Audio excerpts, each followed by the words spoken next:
Welcome back to the live stream. This week we've got Timothy Clancy. Timothy's really good at system dynamics. So is Mike. So is Steve. So am I. Daniel, still got a bit to learn. Enjoy the show.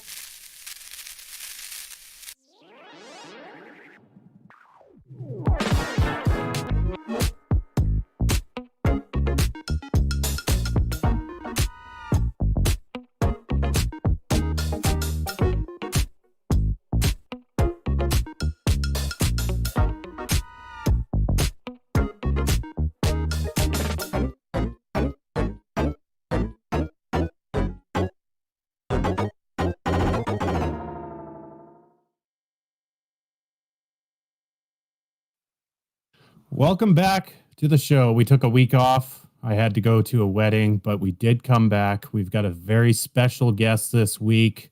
I think I'll start with the housekeeping, as I always do. Make sure you hit that like button. If you haven't subscribed to the channel, which is the Prof. Steve Keen channel, make sure you subscribe. After you watch the show, make sure you have if you have any comments for our guests or any of the panel members, make sure you make a comment. If you're over on Twitter, make sure you like there, retweet, then come over here. You can do the little chat thing on the side. I'm still working on the graphic for the finger thing. It's going to move up and down, something like that. Ghost on the half shell. You were gone 2 weeks ago. I couldn't put you on the top chatter list, buddy.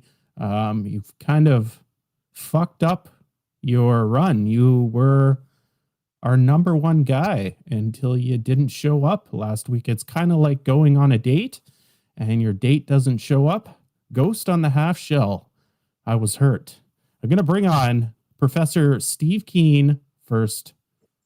Steve. Good line, Ty. Good line. How you doing? Not bad, mate. I haven't been dumped by any dates recently, so I don't feel too bad. Well, I've been married for quite a few years, so I don't go on dates. You get dumped by dates and dumped on by your wife. Yeah, but that's okay. I like alone time. What's been going on? What's been going on in life over the last couple of weeks? You were gone 2 weeks ago. I'm working on the carbon tracker report. So a bit of a heads up to everybody. It's quite likely the carbon tracker report will come out either next week or the week after. Most likely the week after. That's going to be, I hope, very dramatic. Unlike my globalizations paper, which really didn't have, I had a great run on Twitter, but I got no media coverage at all. This time I'm going with an organization that has an enormous mailing list in terms of financial institutions. We're all going to get a copy, whether they like it or not.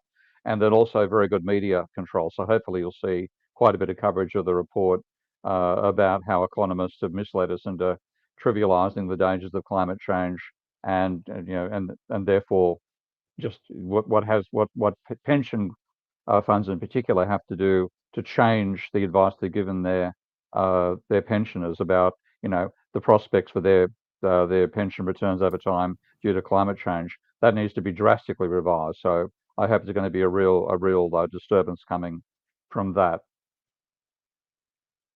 Nice. So that's the main thing. Yeah. Nice. Do you remember? Well, of course you do, because you're the one that put it in Minsky. But Tim's no way out model. Yeah, I mean that took me about. I mean, Tim and I we were corresponding for some time. Of course, he came to Amsterdam, and I said, let's have a crack at putting no way out into Minsky, and that took us about maybe an hour to get it done.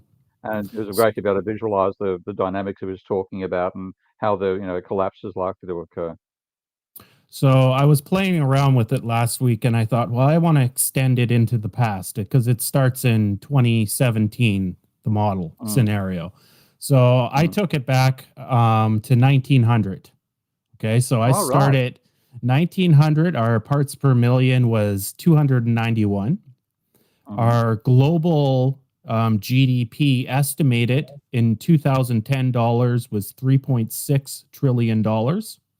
Okay, so I set that up, and I made an adjustment to the damage function, specifically beta, which is kind of like the tolerance for the economy, the global economy, to grow over time. So I changed that from 0.025 to 0.35, just under the assumption that society back at the turn of the 20th century could cope with damages from CO2 a lot better. I could have made it a variable, but I kept it a constant. Anyways, the results were spot on. Extending it back and running the model, right? I got to 2020. I was, I think, around 412 parts per million, which is about 8 parts lower than where it was in 2020. Global GDP was around 75 trillion, so a little bit less. But very, very accurate model, even if you extend it backwards. So, that's extremely valuable. I mean, Tim's work is bringing thermodynamics into economics, and there are issues like if you try to build his model into the Goodman cycle, then you eliminate the cycle because the integral block just eliminates the cyclicality of the system, and that's just a side effect, a well-known side effect of bringing a integral into a dynamic process.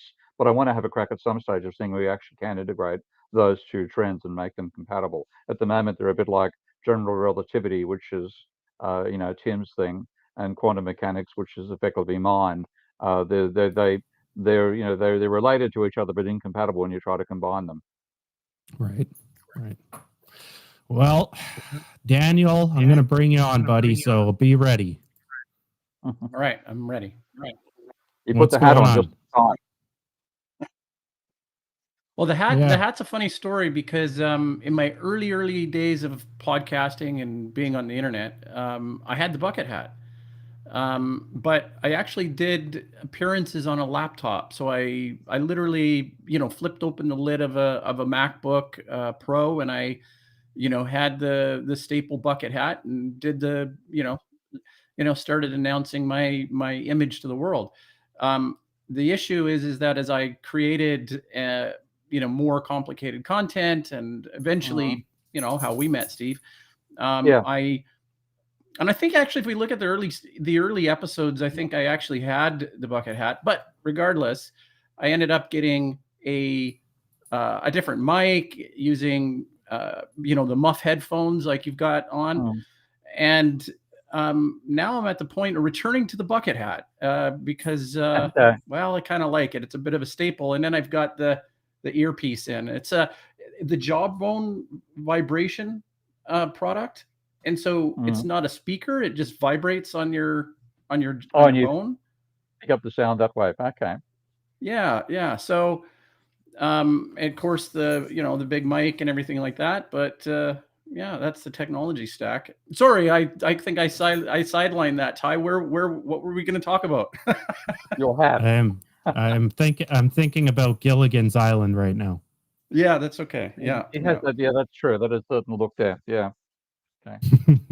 I noticed you went back to the hat a few months ago, and I was wondering what kind of crisis is Dan having in his life. Well, no crisis, just no crisis, eh? Oh, okay. Yeah. Well, that's pretty uninteresting. So now I'm going to bring on Mike. Mike Radzicki. Here he is. Hey, gents. Yeah, so I have a question for Ty. Ginger or Marianne? A Ginger or Marianne? Oh, Marianne, definitely. That's I'd go with Marianne. Yeah. What about you, Ty? Gilligan's Island. Yeah. I know. I'm thinking here. Marianne. Don Wells. Okay. Good job. Daniel. Yeah, it's Marianne. I mean, unanimous. Yeah, I think everybody's a Marianne, right? I mean, long term, right? Yeah, she passed from COVID. Don Wells passed from COVID recently, but yeah, and I think Ginger's still around. Mike, how you been doing this past 2 weeks? 2 weeks now. What's been going on? Aside from all the smoke you guys are sending down from Canada, we're doing okay down here. The weather guys are all giving air quality things and all that, on their weather shows. But no, we're doing good. We wrapped up the term. I'm still teaching a graduate class in the evening online, system dynamics. I'm doing that and got a bunch of administrative stuff I got to do, which I hate, but you got to do it. Yeah. Steve knows about being administrator, university administration. It's horrible stuff, but you got to do it. Yeah. And my wood shop is coming along. I have the electricians here. They're laying all the 220 and stuff, or the wires to handle 220 machines. So that's slowly progressing forward. So I had a good week. Good What's stuff. the machinery? What's the machinery about? What are you building? Well, I have, my wood shop has either 110 or 220 voltage machines. Like a jointer planer machine takes a lot of power to mill boards down. You know, they come all crazy looking, and you want them nice and square and flat, and you have to use machines to do that. So Okay, right. So let's Daniel, I guess we'll before we bring on our guest, I'm going to get Daniel to read the top chatters from 2 weeks ago. Daniel, hit it. Okay. We got Hugh N, Joe Polito, WW EFAN0104, Phil Waller, The Hasty Ent, Enz Runberg, Web Freaks, Lana Dell Hates the Clock, TR, and Dregai. Good job, buddy. And here he is, Timothy Clancy, on the show. Thanks, everyone. I have no hat, but I've upped the hair game immediately. So You got more hair than the rest of us put together. That's true. Now, is this like kind of a branding thing for you, your hair? no, I just enjoy long hair. When I was over in Afghanistan, I had to keep it short, so I've been growing it out since. All right. Well, you went to a tour of duty in Afghanistan? Say that again? A tour of duty in Afghanistan, or No, I was a civilian accompanying the force, so I was over there for about 2 years, 2011, 2012. Right. Okay. So short back and sides was de rigueur. Yeah. And, So up to that, and when you leave, this is what you do to short back and sides. Just a quick aside. Tim and I were walking across campus some years ago one time, and all the undergraduates were flittering about. And he said, this reminds me about like what it was like being in Afghanistan, except back there, the 19-year-olds were all carrying automatic weapons. You know what? I thought that was also America. Well, Depends on the city. Yeah.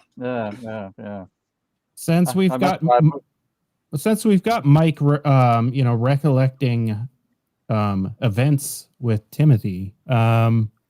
Is it Tim? Do people call you Tim or Timothy? Either one's fine. Go with Tim if it's easier. There's another Tim that's been referenced, so I don't want to be confused because I know nothing about thermodynamics. So okay. I'm gonna go with Tim because I had to do about 37 takes yesterday on my intro for the show, just because Timothy Clancy. It was very hard for me to roll it off the tongue. Mike, what do you know about Tim? Tell me the story about you and Tim, and then we'll get Tim's perspective. Well, Tim was started out by being a student in a couple of my system dynamics graduate classes, and then he came into our PhD program and did a wonderful dissertation. And we've launched him to the world to spread the word. The thing I like about him is he's fearless. So he will stand in the batter's box, and when somebody's throwing fastballs at his head, he doesn't flinch and he goes right back at him. So good for Tim. Now that's what you have for Tim. Now, Tim, what do you have about Mike? Was he a good professor? And be truthful here. What's his reputation at WPI? Mike did me the eternal solid of giving me a Mercy B when I probably should have gotten a C or D in agent-based modeling. So that's always going to be a grateful. I am not a computer programmer. I'm not very good at computer programs, but the agent-based class he taught, which was a diversion from system dynamics, actually was really fascinating. I learned a lot, but I struggled with the program. So he helped me out there. No, Mike's got a good reputation at WPI. There's 3 great professors there in the department, Oleg, Mike, Khalid, my advisor, all economists. And it's great because they all have their different perspective on economics. And it was fun because I was sitting outside Mike's office actually for many years at WPI. I had my little cubicle just across the door. So everything I know about counseling students who are struggling in a class, I've learned from Mike's voice coming through that door. Couldn't always hear the student side, but I could always hear Mike's side. And there was a lot of insight and wisdom I learned from perhaps overhearing those conversations. Tim, kind of maybe give a history, since we're kind of, we do have some system dynamic viewers, right? So there's an interest there. Tell the story on how you got into system dynamics, how you apply it to the field you're working in. Give a rundown on that. Sure, and it actually ties back into Afghanistan. So previous career, I had done process improvement, Lean Six Sigma, that sort of thing, and had a pretty good career on that. Ended up working for IBM for a few years, and they got me involved with the US military, and through that to the Secretary of Defense. And we sort of eventually one thing led to another, and I found myself deployed to Afghanistan as a civilian, specifically to look at roadside bombs. We spent a year over there trying to reduce roadside bombs, and that mission went pretty well. So they held me over to New Kabul compound. It's a very, very small compound in Kabul. And they said, well, you're a process guy. We've got this, at the time, this is 2012. The theory was we would withdraw in 2014, right? See how that worked out. But the theory was they were going to withdraw all the material from Afghanistan. And so they said, we want you to make a simulation of the withdrawal in advance and find out where it's not going to work. And so I started doing this in the basement, this fusion cell at the basement of NKC in Kabul, tiny compound. And it was on Excel. So it was the world's worst Excel sheet trying to do continuous integration. And I said, there has to be an easier way to do this. And I started looking online, and that's literally when I came across system dynamics. And it's a small field, as you know, and there's not a lot of universities teaching it. So the first place I found online that would teach it was WPI. And so I actually started taking my some master's levels classes, grad classes, wasn't registered yet, but took them while I was in Afghanistan. I would download the videos and the lectures on the laptop in the morale welfare tent. I would go back and work on them and listen to them in my bunk and do the homework and upload it back up next time I had a connection. And that was really, it paired for me. System dynamics is a tool I'd been looking for my entire life, sort of a language, a vocabulary, and a grammar for describing complex systems. At the same time, I'm looking at some of the most challenging complex systems, whether you want to talk about large scale logistics or even, to me, violence and instability. A place like Afghanistan, you start saying, how can we simulate this? How can we understand it? So that's really what got me into system dynamics. So I got a question for you, Tim. After you graduated university with your PhD, do you recall what your first real world application or use of system dynamics was? And maybe sketch it out for the audience. What was, and how did you use system dynamics? What was the application? Could you elaborate a little bit on that? Sure. If you let me actually go pre-PhD, my first real world application was while I was still a master's student. And it was, as I said, I got bit by the bug of understanding how to reduce violence and instability. And I'd always tracked sort of the conflicts. And this group arose in 2014. We all know them as ISIS. I started modeling ISIS and had some of the first simulation models on ISIS and was sort of doing that as my master's thesis. And that led to work 2017 counter ISIS modeling, where we're modeling Iraq and Syria. And we created a simulation, and this was work for the DoD, but we created a simulation that modeled basically the different kinds of state and non-state actors in a variety of populations in Iraq and Syria. So we could begin simulating, at the time, everyone's got, this is the policy, you want to use them, or what should we do here? 2014, 15, 16, there's a big question mark. Who are they? Why did they grow so fast? Why is it so hard to beat them? And that's what we use the simulation to explore and give those policies to the DoD to review and look at. And that was probably the first real world paid application I had with system dynamics.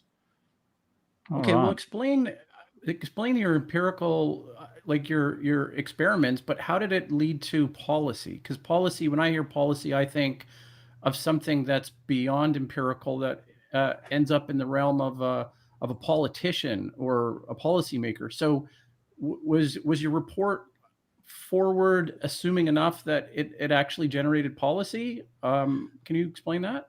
Sure. Well, the big caveats, the DoD is a big place. So when you're working in the bowels of it, you never have an idea whether your particular report gets somewhere. You hope it does, but the reality is it's a large bureaucracy, just like any institution. But the way we approached policy, and with system dynamics, the reason it attracted me is in this policy space. So we first used empirical data.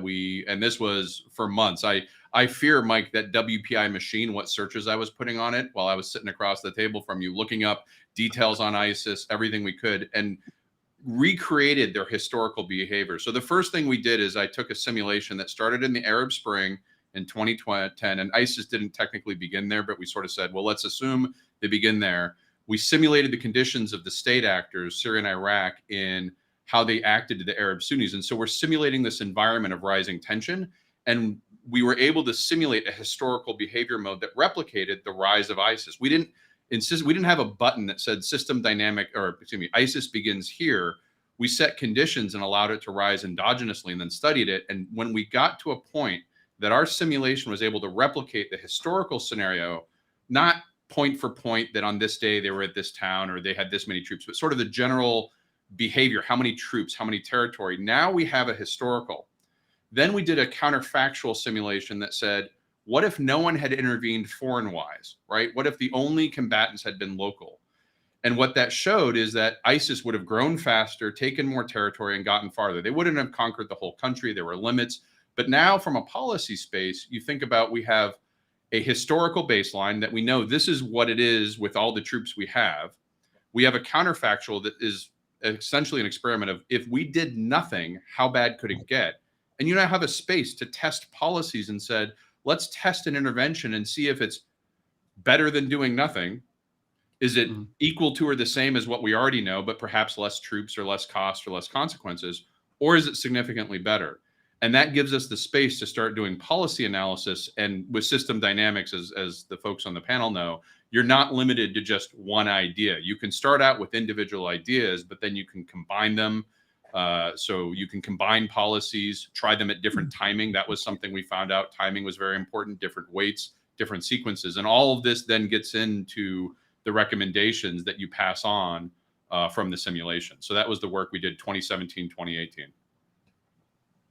So how do you maybe give us a point or two? How do you diffuse, or how do you diffuse the tension and the escalating potential for violence or extremist groups? How is that? What is there a definitive answer? And is it deterministic, or is it probabilistic in its recommendation? Well, I tend to take the view that it is deterministic in the sense that things cause other things to happen. And if you follow them back to a root cause, in complex systems, you're always going to have simultaneous causes. So there's going to be lots of things going on. And that's how these become complicated, because people can say things that are simultaneously true, but different pieces. What we found, though, is that, and the work we've done since sort of confirmed this, the carrying capacity of this tension is we call it grievance. So before we talk about violence, before we talk about radicalization, before we talk about those things, there's a grievance. And that grievance may be very legitimate. In the case in Iraq and Syria, it was the perceived treatment of the Arab Sunni by the, at the time, Arab Shia majority. A grievance could be something else. I heard you talking about global change. There are grievances about, what's going on with the smoke, or what's going on with the rising waters in certain countries. Grievances are legitimate. But then what happens is, as those grievances get processed, different pathways emerge. And people may pursue a pathway of activism. They may pursue a pathway of science. They may, but one of those pathways is a non-state actor exploiting that grievance and then using that to gain sort of power in an area, and using that grievance to fuel a recruitment cycle. And then sort of, we call it exploiting the local social currency. They're exploiting that grievance to gain power for themselves. We'll help you out. We'll protect you from the dictator. We'll give you the credibility you've always wanted. But what they're doing is exploiting that grievance. And then from a policy, you can do things as an intervention. This shouldn't be a surprise to anyone. We can do things that actually make the grievance worse. And this becomes the challenge of the interventions you pick aren't just, can you go out and shoot a bunch of people and call it a day? Because that's hard enough. But even if you could, what does that do to the grievance? What happens when a bomb falls on the wrong target, or the wrong person gets shot, or the perception is you're a foreign occupier and I maybe not have liked ISIS, but now you're in my country. So this grievance, if I were to point to one, and there's lots of other causes, but if I were to point to one thing that's common, and I've looked at radicalization that leads to mass shootings and sort of individual terrorism, all the way up to this sort of ISIS level insurgency, it's grievance. Grievance is the carrying capacity of these systems. Well, that's really interesting. I want to focus on grievance, and well, first of all, the non-state actor is that like I equivocated that in my head to a non-government employee, still a citizen, but someone that's radicalized within a country. Would that be correct? Yeah, The so non-state actor? we try and distinguish. There's lots of types of non-state actors, NGOs, businesses. We're talking about violent non-state actors. They can be organized groups with a hierarchy and sort of a internal control and leadership and direction, but they can also be something called the swarm, or leaderless resistance, where it is a idea that's organizing and it acts as if it were an organization, but it's a collection of people operating in network effects. So you've got a lot of different types of non-state actors. But when we are specifically, like in the ISIS model, we specifically modeled ISIS as the violent non-state actor. We have since done work, this recent work with the Marine Corps. We modeled the Myanmar Civil War. We modeled Ukraine. And so the non-state actors can change. So this simulation we built, it was designed for ISIS originally, but we have since sort of generalized it to model all sorts of conflict or near conflict scenarios in different countries around the world. Well, we got a question here from Owen. This is quite interesting because it gets into geopolitics and fundamentally, it's resonating ethics here for me. But was there analysis of a counterfactual where Syria was not subject to international sanctions, weakening its ability to maintain stability and provide services? Or right, so yeah, there's a few questions in this, but what do you think about this? How would you first of all, I appreciate you getting into ethics, because ethics is hugely important with these models. These models, in effect, you could describe them in many ways. Sometimes they're weapons, right? You're talking about a model and this applies to AI or anytime you hear simulation. Who are you using the model for? Who's your audience? What's your bias as me, a guy raised in North America, white guy? I don't live there. What's my bias in modeling this? What is the purpose of the model? What is it going to? These are key ethical questions. So to that extent, the model we built, and I see the question here, there were actions to recreate the historical baseline. We had to assume certain actions happen. The actions of Assad in releasing, cleansing the jails and sort of flushing out some of the radicals, some of the earlier protest and crackdown on protest. We didn't begin policy interventions. We took a point, and the point was the Anbar offensive, to say, when would America have logically intervened? And it was when ISIS sort of blew across the countryside over 6 months and took Ramadi, Raqqa, Mosul. It was that one period of 6 months where they really. So we started all our policies. Now, this is the interesting thing. I think you could, with the model, simulate earlier interventions that have more power or more effect earlier in the system. But we all started with the premise there was already. The Civil War was already underway, ISIS was already existing, and then looking at it from there. But within that context, we absolutely modeled sanctions not only on, they're one of the popular policies at the time is keep ISIS from selling oil, right? Or limit. And I want to be clear, our models on economies are nowhere near what you all do on your economies. They're very simple inflow and outflow of cash and paying certain things at a country level. But we did model, for example, what would happen if you could prevent ISIS from selling oil. And then we checked it. Is it better or worse than doing nothing at all? And we found out it wasn't really that effective unless you did it very early on.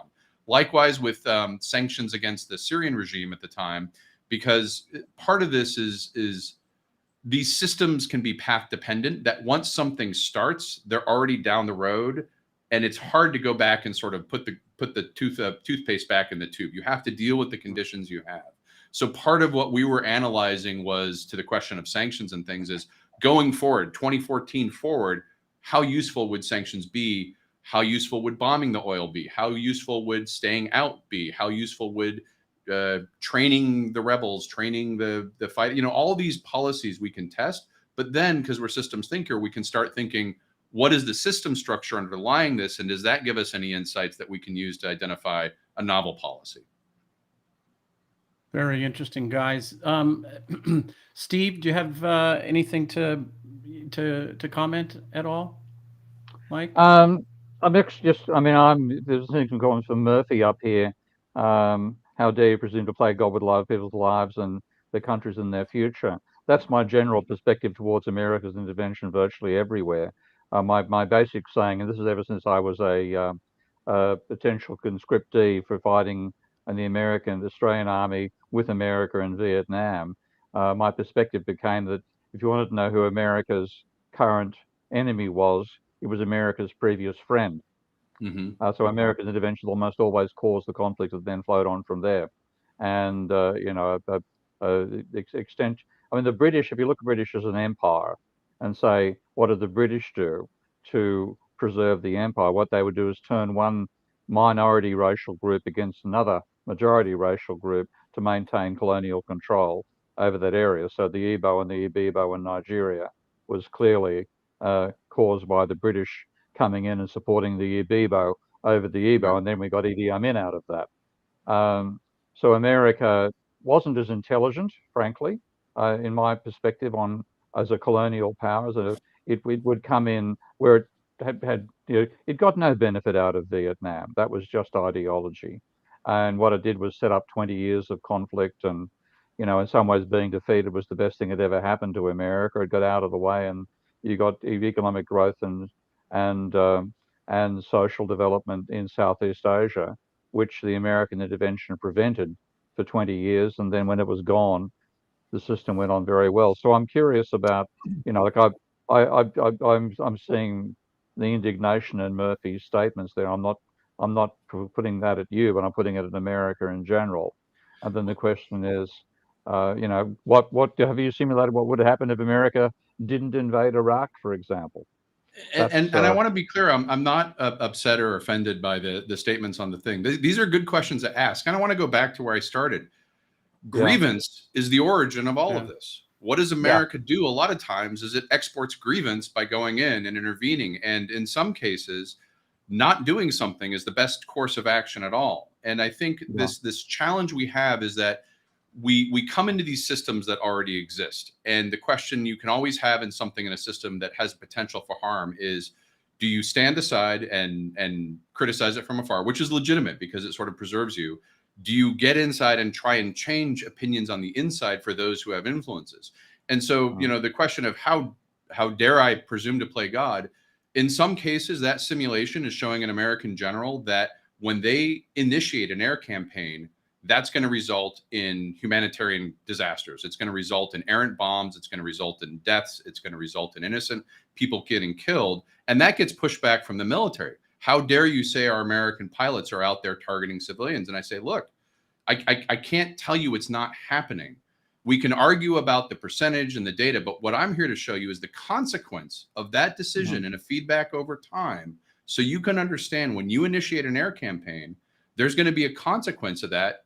And you need to know how it affects your overall mission and what you're doing and why you're doing it. So these models can become mechanisms of making explicit the very things you talked about, that divide and conquer strategy.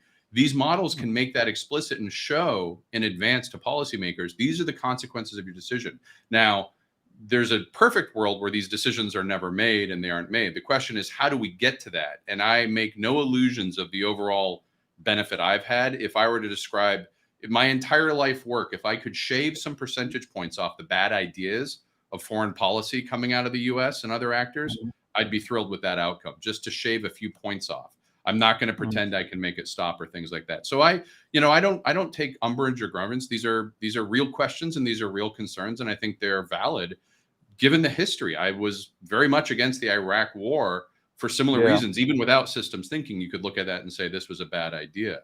But in some of the more recent work we do, mass shootings and things like that, standalone events, there's not the same kind of murkiness, but it ties up into these questions of, if you're going to institute a policy, what is the consequence of that policy, both to stop the behavior you're trying to, reduce, the mass shootings, for example, and how is it going to play out, and what are the unintended consequences? That's the power of system dynamics to make this visible so it can be discussed.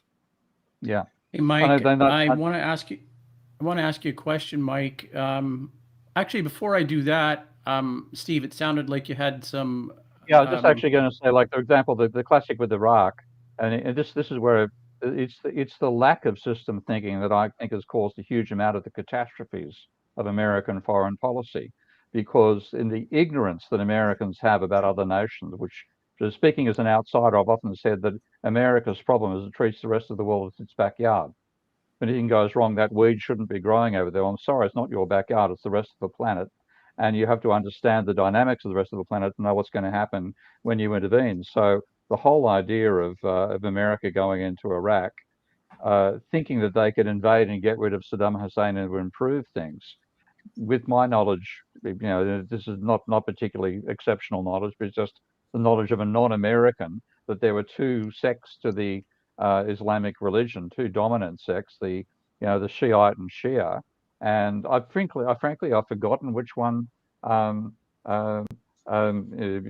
Hussein was. He was the minority over the majority. Yeah. And then you take him away, well, the majority gets even for what the minority has done, and you just all hell breaks loose when you remove that. Even though he's imposing hell on the majority, that is sort of sustained a weird form of peace in Iraq itself, and take him away and absolute chaos ensues. And then if you have system thinking, and you can show that in advance, say, for Christ's sake, don't invade the country. Don't get rid of the guy. You'll make things worse. I think it emphasizes that, in general, military action of any kind should be the last resort. Absolutely. An invasion should be the last resort of the last resorts. And I have nothing you said I disagree with in looking at this. Some of the works we do with transnational groups, some groups seeking transnational justice. Now, this is not military related. These are more on the NGO side. They're looking at transnational justice of how do you create conditions where you can restore stability, but not have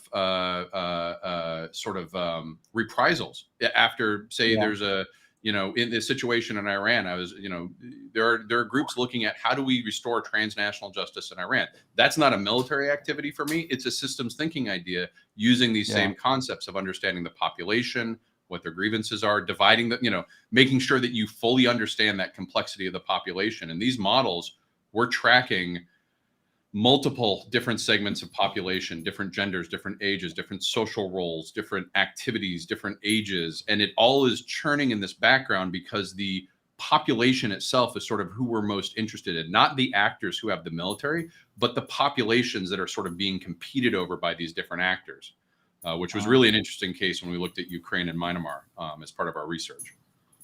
I just want to, sorry, Dan, we'll get you back in a sec here. Just everybody make sure you hit the like button. Thank you for the comments on the side. Murphy, I love you. You're always direct, and we love you for that, Murphy. If you're on Twitter, make sure you retweet, like, then come over here. I have Baz B every 2 weeks. No, it's actually every week. Last week, I had to go to a wedding. I didn't trust Dan running the show on his own, so we just shut it down. I'm just kidding, Dan. I'm just kidding. Mike, do we have any idea what a sarcastic bastard this guy was when we recruited him from the show initially? Actually, when Ty first started, he was so polite, and it's he was scared. He didn't want to say the right thing. And now, somebody taught him the F word, and now it's like, he's. I blame Steve. Steve, it's your influence, man. We've created a monster, obviously. Frankenstein, but a fucking monster. Okay. Yeah, a fucking monster. So Baz, every fucking week we're on here, buddy. So make sure you tune in. Mike, I'll bring you into the conversation. What's on your mind? Well, as I'm listening to Tim talk about his work, one of the things that's leaping to my mind is the notion of a generic structure, which we look for in system dynamics modeling. Jay Forrester built an urban dynamics model, not a Boston dynamics model, even though he used Boston as a test case. And he argued, hey, my model can be tuned up to represent any city. It's not just Boston. So in a similar vein, we often look for generic structures when we build models in system dynamics. And then you can apply with appropriate modifications the structure to other similar situations. So for example, you hear a lot in the news about the polarization in the United States and non-state actor groups like Oath Keepers and militias, and they all have grievances, right? Do you think your work would be applicable to something like that? And, could it be used to instruct policymakers on what to do. So, for example, when they hand out harsh sentences for the January 6th rioters, is that just making more grievances and making matters worse? That sort of thing. Yeah. So that's an interesting, and I'm going to step in the batter's box and call them January 6th insurrectionists. But but I think the question of generic structure, this is really important. So we work on with system dynamics, you don't want to try and model everything. There's two different models we use. One is more at that state level that I've been describing, but there's a different one that we call a radicalization that's more focused on how do individuals radicalize. And the core of that one does begin with grievance, but there's an entire radicalization process that occurs, a violent radicalization. And if I could go through very briefly, like if you have a grievance, there's lots of explanations of why that grievance exists. When it comes to radicalization, what we look at is something we call the conspiracy narrative, which is a way to contextualize that grievance and say, the reason you're feeling bad is this group over here. If you got rid of this group, you'd feel better, or this conspiracy narrative, the trick of it, we call it conspiracy because we're trying to say it's not actually trying to solve the problem. It's moving someone along this radicalization. They become fixated on it. They want to talk about nothing else.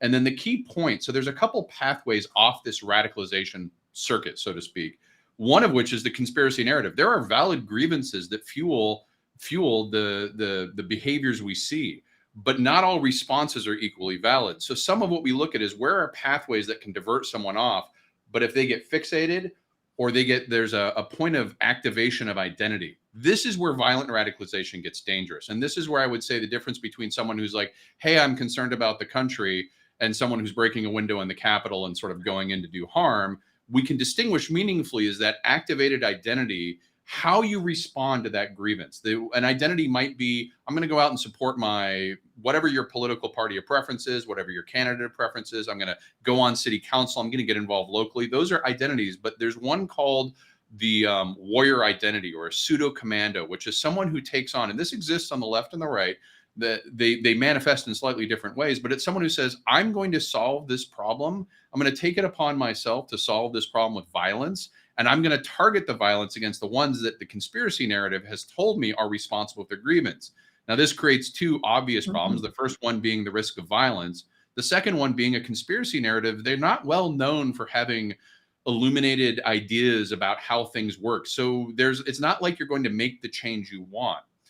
Then the trick is and we also study, like I said, mass shootings and terrorism. So if there's a big event, there is a societal reaction. And the societal reaction, the policies you put in place, and we did these in one of the papers you can look online, some of the policies can create backlash in the community you're focusing on. I'm going to use two examples. You brought up the Oath Keepers and things like that from the January 6th insurrection, but also you're looking at our behaviors after 9/11, right? You go into the mosques, you're going to wiretap everyone. Those are the behaviors I advise against because it creates backlash in the community under a bad premise that all Muslims are responsible for terrorism. That's a bad premise. You need to very carefully approach these things and structure your policies very narrowly and targeted, or you're not only going to not, get the outcome you want, but you're going to create this backlash. There's also situations where no matter what you do, there's something called a rising tide scenario, some socioeconomic macro things going on. This grievance is exacerbating. Global warming might be a good example of a rising tide, right? You can't stop global warming. So this grievance is going to continue. It's going to continue to raise radicalization. How do you deal with a policy while your underlying denominator, so to speak, is constantly increasing? These are all the challenges we try and work out in the simulations to test the policies. And we approach this radicalization in terms of cultural scripts. We view it as a social contagion, which gives us a lot of policy options that are fairly novel. So, for example, you might say people get in the gun control debate, and I'm sure I've heard there's opinions on that. So we can get into that, but there's also novel things that says, look, how do you portray these people? If you throw them in jail and you throw the book at them, you kind of make martyrs at them, you give them notoriety, their fame in the community actually increases. There's a well-known dynamic where people will travel to a place to get in trouble, to get on the news, to get arrested, and then they return to their communities and they now have cred, they have cachet. And this is not specific to any specific denomination. You mentioned generic classes. This is a generic class of behavior across all radical groups. If you go travel to a place And whether it's the Chaz place in Seattle or you've got the January 6th insurrection, you go back in your community, you say, I was there, I was making a difference, I was doing it, your credibility goes up. And so some of the things, when you look at policies, you have to enforce the law. You have to be able to reduce this sort of violence and instability, but you have to do it in ways that ideally allow us to reduce the violence and not make it worse. It's kind of like we were talking about the military scenarios. A lot of ideas, even to the point of invasion, just make things much worse. So you got to get in front of that decision making and educate them. What is the system you're dealing with, and what are some of the options you have to not make things worse? That would be, a good goal, is to not make things worse. Yeah, that's it really resonates, this idea, this axiom of grievance. I think that's very intuitive and groundbreaking, to be quite honest. I think that's really great work. Tim, we have a question from Hugh N, and it's, have you done any work on the dynamics of climate change, accelerating grievances and tensions? I think this is a really important blind spot, is the grievances. I had I don't text or tweet that much, but the famous climate scientist Michael Mann was in a Twitter exchange with somebody where there was, somebody said something and tweeted to Michael Mann, well, we've got a loony toony, climate denier here, and so on and so forth. And he said to Michael Mann, he says, well, would you blame me if I lambasted or made fun of this guy, or, thought this was ridiculous or something like that? And by everybody's standard in this room, of course, it's just complete ridiculousness, right? But I responded to Michael Mann and this person, and I said, actually, shame on both of you. You're Michael Mann, you're an educator, you're a scientist, you're one of the thought leaders.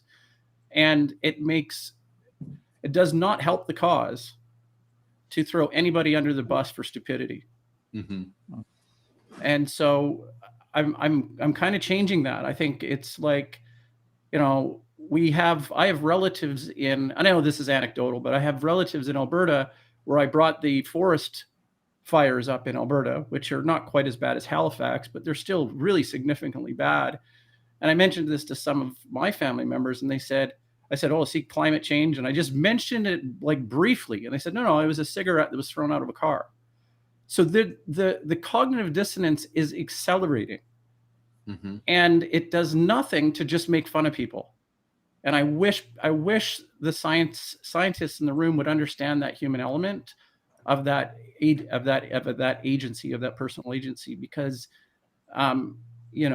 anyways, you'd explained it quite well. So let's return to this. What work are you doing on the work of dynamics of climate change accelerating grievances and tensions? Are you doing anything actively right now, or have you done anything on that? Not much formally. This, of course, comes up whenever you talk about conflicts, and you can pick any conflict, and one of the arguments will be, well, that was caused by climate change. And I think so, when we talk about the purposes of education, part of what I try and do is get people to understand this grievance and the legitimacy of the government, the actors involved. These are two very key things. So climate change creates, and I'm going to simplify it because you all know this better than I do. Climate change creates opportunities for instability and grievance just by being, right? It creates these tensions. What happens then is how governments, local governments, national governments, international consortiums, international corporations react to these grievances. And what you see is the opportunity. So for example, in the Arab Spring in Tunisia and Egypt, which eventually flew into Syria and parts of Iraq and all over the Middle East, you would have people say, well, that was just caused by climate change. And there was a drought and a famine. That you cannot deny that climate had a role in that. But part of the reason it went from the Arab Spring protests to civil wars in so many countries is the actions of the government when confronted with that civil structure protests, right? They clashed down with guns and ammunition and did some very horrific things. Those behaviors of those governments exacerbated the situation. And there's a point at which most humans have a threshold that says, when we talk about why does instability occur, there's lots of causes. You can talk about propaganda, you can talk about misinformation, you can talk about grievance, you can talk about all sorts of things. But violence is the fuel for rapid radicalization. So when a government commits violence against its people, right, that will exacerbate the situation. It may have been a climate change situation to begin with, or influence. Like I said, there's always many causes. The famine, the drought, that was caused by climate change. But the government reaction to the protesters created the conditions which led to the civil war, specifically here in Syria. And that is something I think gets into that, the broader context of how you look at this with radicalization is how do the actions of governments everywhere exacerbate this? And I think this gets, maybe kick it back over to Steve, where this is an area he spent a lot of time talking about, is what are the right actions for governments to take that navigate this and get us to a better place where we're addressing the grievance? Because there's ways to address grievance that don't involve violence. And that's where the off-ramp ultimately is. The off-ramp, we describe it as sort of like, the grass and weeds, right? If you're going to go in and just deplatform everyone who is a January 6th insurrectionist and you're going to remove all their Twitter accounts, that's not addressing the grievance. They're going to come back over a period of times, organically grow, and you're just going to be doing this cyclically over and over again. That's not going to help the situation. Likewise, American military intervention, cyclical military interventions, it's not helping. Getting to that core grievance and resolving it has got to be key. And with climate change, you have a scenario where the planet itself is now accelerating grievances as a sort of natural course of progression from what we did to it. So I'll turn that back over. I don't know if that's helpful. No, that is. I'm going to do a little bit of a rapid fire with Mike. And so, Mike, in a sentence or two, I want you to answer this question. And then I want to go over to Steve, because there was a comment in here by Ghost on a Half Shell, which talks about Nordhaus. So it's just I can't resist throwing this over to Steve. So Mike, in a sentence or two, are you more or less of an American patriot than Steve? More or less? That's not a loaded question. No, that's a lot. I guess I have to be more because I'm a citizen, and I don't know. By default. Well, where I was going with this is that and then I know I'm extending this beyond the sentence or two, but I think where I was actually headed with this is context. In Star Trek, there's that prime directive, and it's like stay out of things, right? There seems to be this growing movement within America and with America's people, and maybe it has to do with resources, but there seems to be less American intervention. Do you think that's the case, or is it just better hidden, or what would you say, Mike? There might be less military intervention. I mean, you have to look at the stats, but I think given all the financial and other intertanglements, cultural, Hollywood, you name it, I think America's influence, interference, whatever you want to call it, is everywhere. So, if we're talking militarily, you can kind of count the number of deployments and what have you. But I think overall, we're sticking our fingers in a lot of pies. The old rule of thumb was you don't send the troops if there's American troops unless there's a direct threat to the country.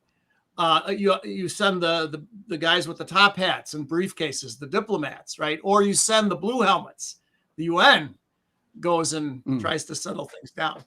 But then you get into definition, well, exactly what is a threat to the country and all that stuff. So, but I know there's a lot of people don't have the stomach, the average citizens in the States, for going off to some faraway place and are sticking our nose in people's business. The Vietnam War is the classic example. It's like Muhammad Ali. I don't have any quarrel with the Viet Cong.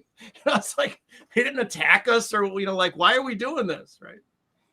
Well, that's actually one of the intriguing things about the history of America, because you did have a strong non-interventionist policy. That's why America didn't get involved in the First World War until 1917. And even like in the Second World War, not until 1942, and not until the Japanese bombed Pearl Harbor did Americans take part. They were fueling the British fight against the Nazis with weapons they were selling to the British, the cash and carry scheme and stuff like that. So there was a past history of non-interventionism by America. Now, I mean, you guys would know the answer to the question better than I do. But how many American military bases are there around the world? Am I talking more than 100? I imagine. Okay, yeah. So well north of 100 military bases. So they went from a period where America was anti-interventionist to where it's possibly, in terms of you want to see an empire with military bases in the rest of the world rather than defending its own territory. You've probably got the most interventionist empire, 500 plus people, like 800. Okay, the most interventionist empire in history. And the real thing is you want to restrain making that intervention. And now what you're seeing a reaction back and some reversal of that sense. But it is intriguing how America went from being a non-interventionist power to a highly interventionist empire. Yeah, it's one of those things too. If you obviously the world is a global system, a complex system, and I don't know what the old adage exactly is. For every complex system, there's a single simple answer that's wrong. And that's the challenge of these things, is that there are times where you absolutely do not want to intervene. There are other times you might want to intervene. And how do you tell those apart? Because simply taking a non-interventionist approach, if your goal is pick your goal and set a value judgment, stability, protect our borders, things like that. There are circumstances where not doing something can make things work and worse. But the question also too is, what do you do? And I would argue that there is a scale that you want to be very careful. Like Mike said, you let the diplomats diplomat, you let the NGOs NGO, you support the enablers of nonviolent means as much as you can. But when Russia crosses the border into Ukraine, that's a real question then, to what extent. And it would be easy to sit back and say, well, we'll do nothing because Vietnam happened, or, Mike was Vietnam. For me, the global war on terrorism is my Vietnam. It is a 20-year waste of American resources and lives and huge consequences around the world. Iraq, Syria, Afghanistan, Pakistan. We can go down the list of countries that suffered from that. The question is, what do you do then when Russia invades Ukraine? And do you take a one size fits all, or do you say circumstance matters? And who makes those decisions and how they're educated? What is their understanding of systems? That's the real challenge. I'd love if we had system dynamicists. I don't know how close we are to these policy decisions. We tend not to get past the politicians, but you're an economist. We're talking military, but you're talking economic theories that have consequences of equal scale. So how do you approach it? We're going to change, if you could wave a wand, would there even be a one size fits all world economy, or would it be different kinds of economies for different regions? And I admit I'm on thin ice because I don't know what I'm talking about, but I'm interested, if this was reversed, what would you have changed about American or even international, economic policy, looking at it from a stability standpoint or a violence standpoint or the consequences of the standpoint? Yeah, good question. And Ty, you want to change over to the next half? Yeah, we're gonna we'll follow that up in the second half of the show. Tim, we do 2 hours here. I want you to stick around into the second hour because there's just so much more we want to unpack with you. And this is a really good, stimulating conversation. But I want everybody who's watching, I got the finger thing right? Through all these fine gentlemen here, thank you for chatting. Make sure you hit the like button, comment after the show, which is still another hour away. If you're over on Twitter, make sure you retweet, then come over here, join the chat. I know Murphy really likes chatting with everybody. So come say hi to Murphy. And we're going to go into the next part, but there is one thing I want to cover with Tim, and that is his website. Tim, I want to plug it in the first half. Tell me about this website. Tell me about your consulting company. Try to keep it within, the 60-second range. You're on. Fire away. Sure. It's a consulting company I founded in 2017. We focus on 3 kinds of work. One is reduction of violence and instability. That works with a range from volunteer groups doing sexual assault training, harassment training, all the way up to the military work I've described. We do another more private sector, which is using simulations for sort of understanding businesses. Then we do a training component, workforce training, systems thinking. How do you think about these things if, like me, you know nothing about math? That is the website, the company. We do a lot of work in those areas. I know Murphy's going to go there right away and subscribe to all our stuff, but no, that's there if you want. We do. That's the 30-second overview is, again, violence and instability reduction, working with anything from volunteers up to state groups. more private sector, which helps fund the other stuff. You know, you do just bread and butter simulation modeling, and then also the systems thinking workforce development. Cool. Okay. Well, we'll see everybody in the second half. Stay tuned. We did it again. Now, as I said, our last show was canceled after you appeared on it. So fingers crossed the executives don't do that again. The more I read in the neoclassical thing, the more I just, I'm scratching my eyeballs out all the time. The voice of God in the background. Oh, geez. Once the coins get warm enough because of your body temperature in the winter, it actually keeps you moderate beer drinking in the evenings. Well, that's inspiring for a Saturday morning.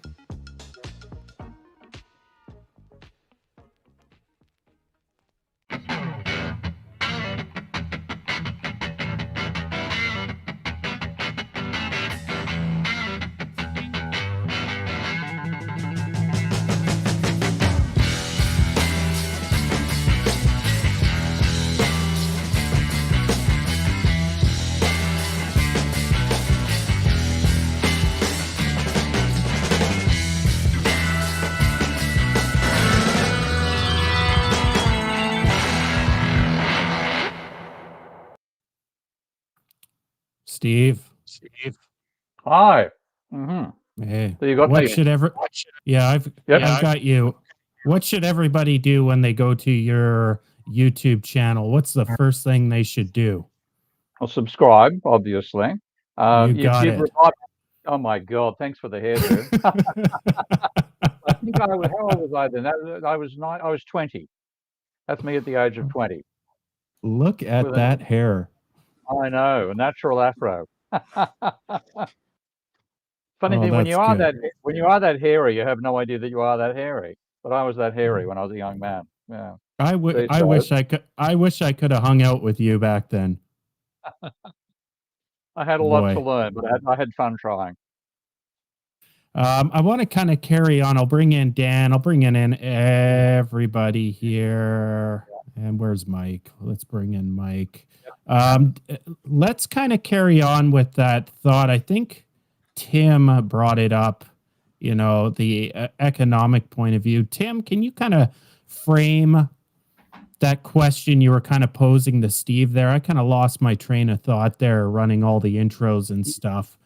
Sure. To summarize it, we were talking about multiple simultaneous causes and how one size might not fit all on a sort of a more military or state section. And then I asked for his opinion on the economic section. Is there one economy or method of economy that works better for all, or is it really state by state, region by region? Any insights on that from his work? Yeah. Well, actually, just to frame it in terms of the military for a moment there, I can't remember the name of the people I was working with. There's a group in England that are very similar to what you're doing and very similar gestation as well. And the prime actor in the group was somebody I think was in Iraq, American sent to work in Iraq, saw the horror of how badly that intervention destabilized that society, ended up marrying a Iraqi woman, and then said what he wanted in future was that any government policy whatsoever had to be simulated before it was acted out, because the disaster he found was people would act out with a very direct vision of what was going to work. We're going to go and get rid of that terrible dictator Saddam Hussein, and not see all the consequences that would flow. That would be absolutely disastrous, and say maybe we should put him back again. Only one problem: he's dead. And so once you make a mistake like that, you then have a whole series of compounding errors where you make things worse.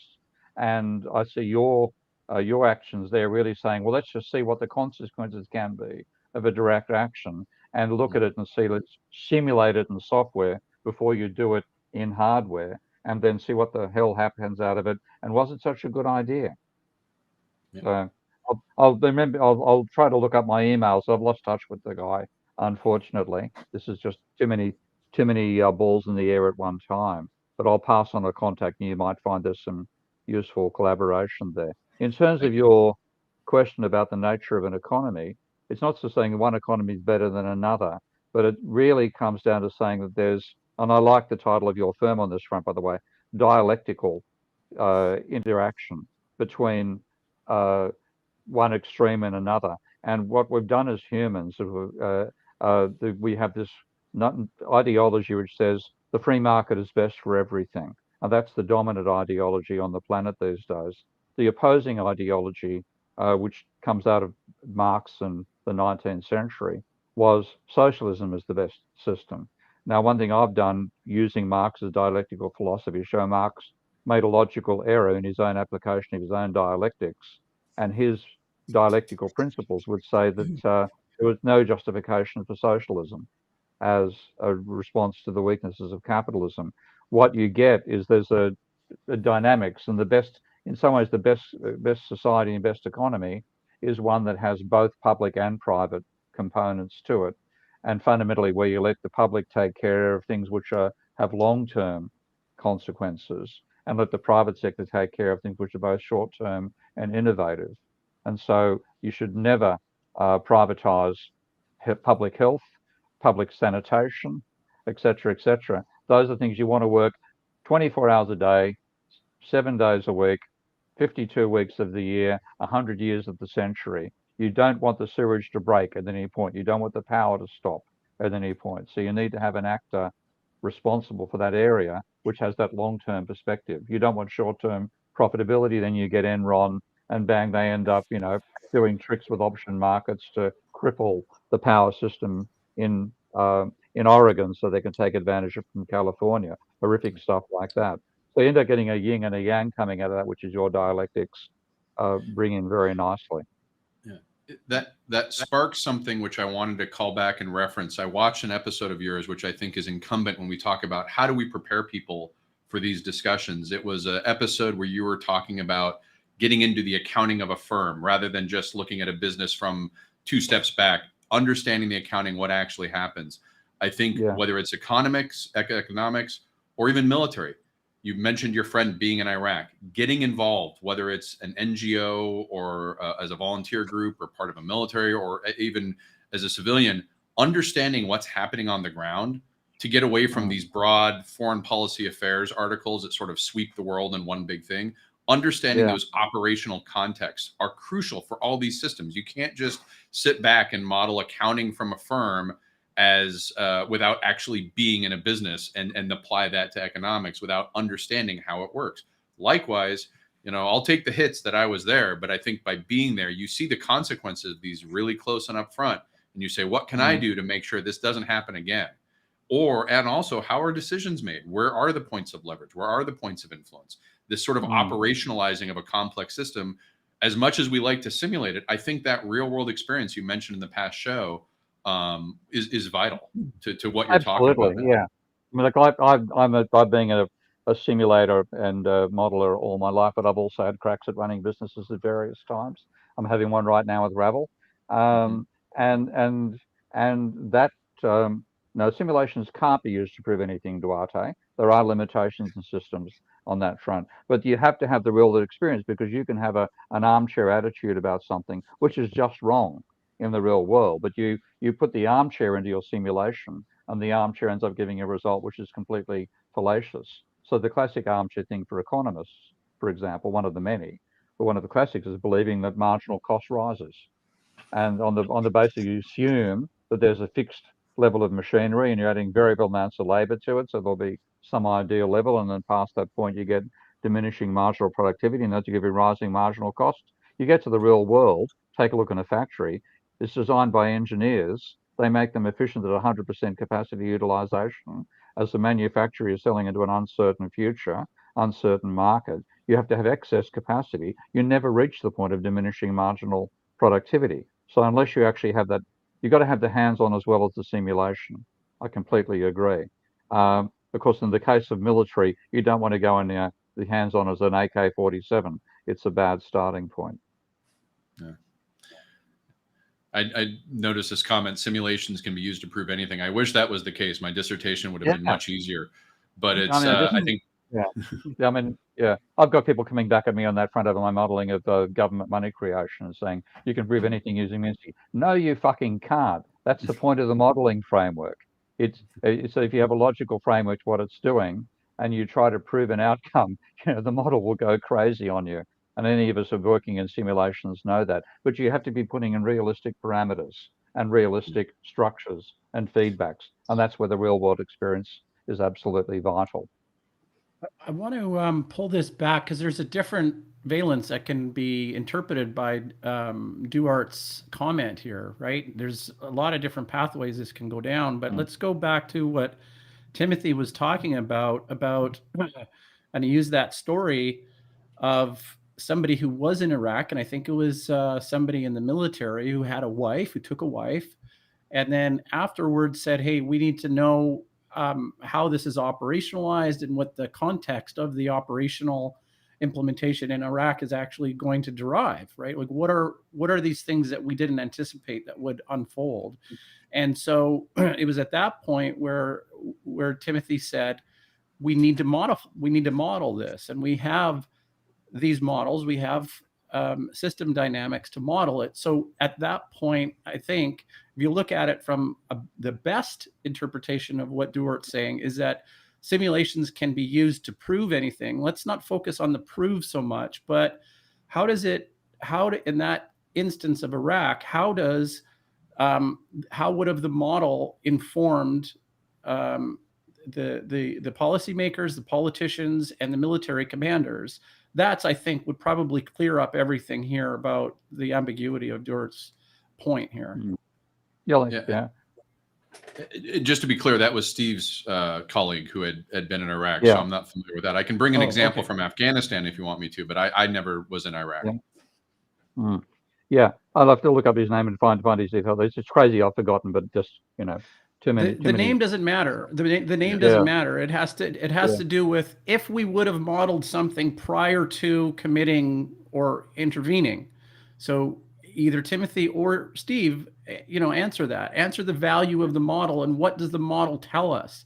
Not so much prove. What do we derive from the model? Well, you've got to know, for example, if you do want to model Iraq, you've got to know that there are two major factions in Muslim religion. And this happens in Iraq. One was politically dominant, the other was excluded. What happens if you take off the minority on top? What grievances, and that's where Timothy's points is extreme, what do they have? How are they going to act on those grievances? And the outcome can be, my God, you get absolute chaos coming out of it. And that chaos is incredibly destructive. So that awareness means you have to be much more cautious, much less gung-ho than people tend to be. In real world, you get so much gung-ho behavior, presuming a direct relationship between your intervention and the success you want to achieve. And that just isn't how the real world operates. The feedbacks are always there. And that's the major benefit, I think, of system dynamics. You can't ignore the feedbacks. Whereas with linear thinking and with system dynamics, without system dynamics, there's equilibrium thinking, then you ignore the feedbacks and you can see direct routes that simply don't exist in a dynamic world. Yeah, and I'd like to sort of take a different slant on your question, Daniel, which is how we can use these models to influence policymakers. And I think a lot of that, there's the modeling process itself. How do you make sure your model is realistic, it's plausible, it's got all that. But then how do you use the model? And I think one of the benefits of modeling over, say, other means of analysis that just come out with numbers is not necessarily just the outcome, but helping them understand the system, helping them confront the complexity of the system they're about to go in by making it visual, right? Here are the Arab, the Kurdish Sunnis, the Arab Sunnis, the Arab Shia, all the different denominations and factions in Iraq. Here's the 13 tribes in Afghanistan and how they interact. You can make these things explicit. And you can also, they can see themselves, they can see where their actions would be. So in the model we did, in Afghanistan, there's this question when we were asked, what would happen if we solved the roadside bomb? Like we stopped the Taliban from placing roadside bombs, right? Well, the focus was, we're going to end this violence. The model we could use would say, look, you're in a competitive environment. The Taliban's going to shift to some other competitive thing. And in this case, it was targeting soft target civilians in mosques and things like that. So how are you protecting the civilians, not just coming in there and being, with your big guns and the big machines, but how are you honestly protecting? And that means listening to the civilians. That means integrating with them, understanding what their concerns are, not necessarily in a simplistic hearts and mind, but like, how can we help you in this situation? You talk about raising the model for policy sense. We brought up Nordhaus earlier, and I think one of his famous critiques in the world model is it didn't include technology. I find that sometimes it's better to include more detail in the models than you need, because you're buying confidence with them to say, hey, look, here's technology and we can simulate and show you it makes no difference or not. You know, when we were doing counter ISIS modeling, there were a lot of people who wanted to just bomb the heck out of them, right? That was a very popular momentum strategy at the time.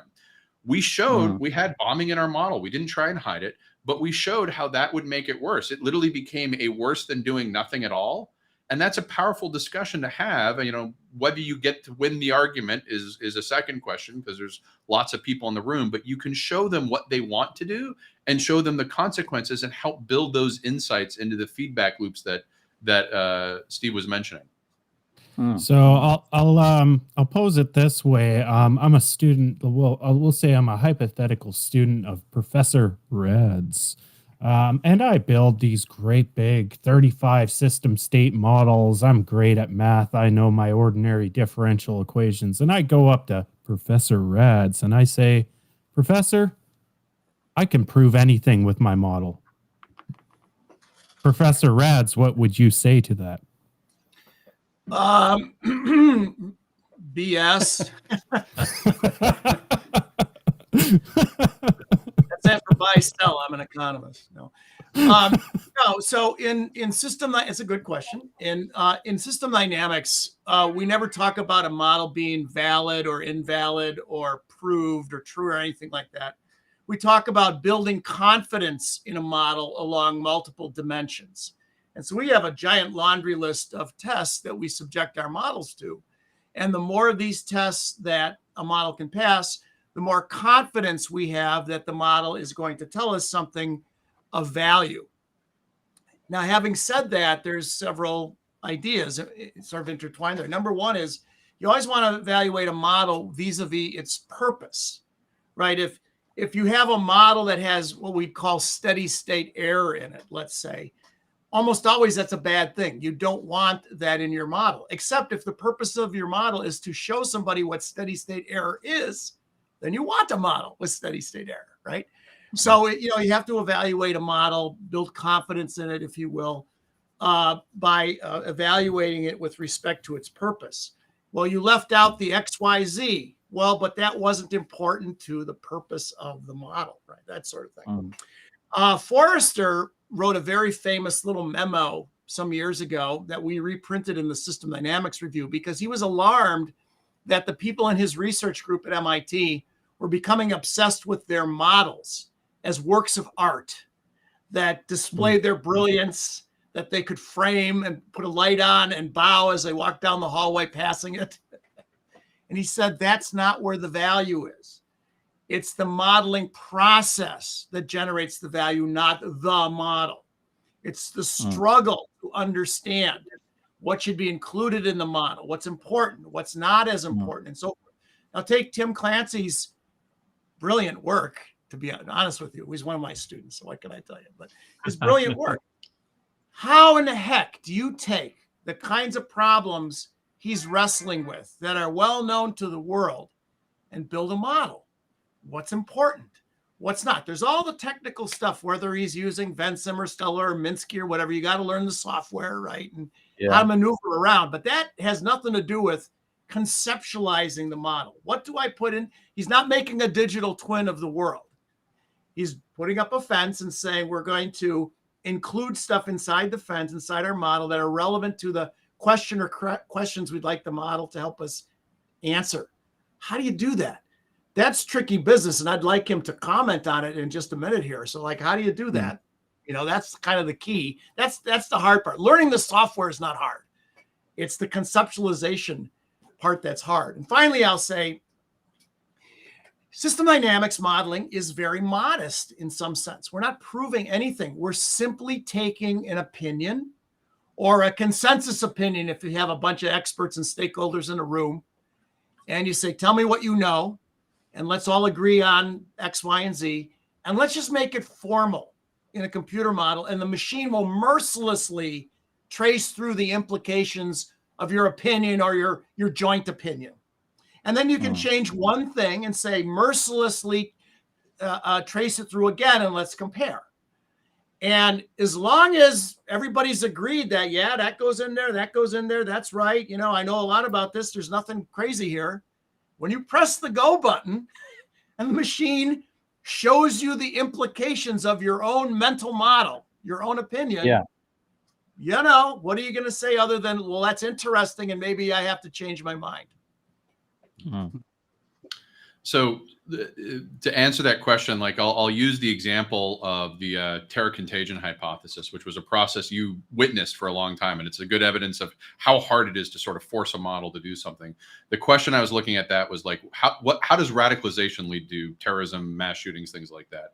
And the prevailing opinion in the US, NATO countries for about 20 years was it's either swarm, groups of guys, bunches, local networks, local factors, right? They organize locally and they sort of upward causation, bottom-up causation, or it's fishermen, organized groups, Al-Qaeda. You know, at the time they were talking Al-Qaeda, ISIS, those type things, coming top down. And I spent years building models to look at this sort of: is it a organized group or is it a bottom-up loose network? And what I found was that the perspective had been too narrow.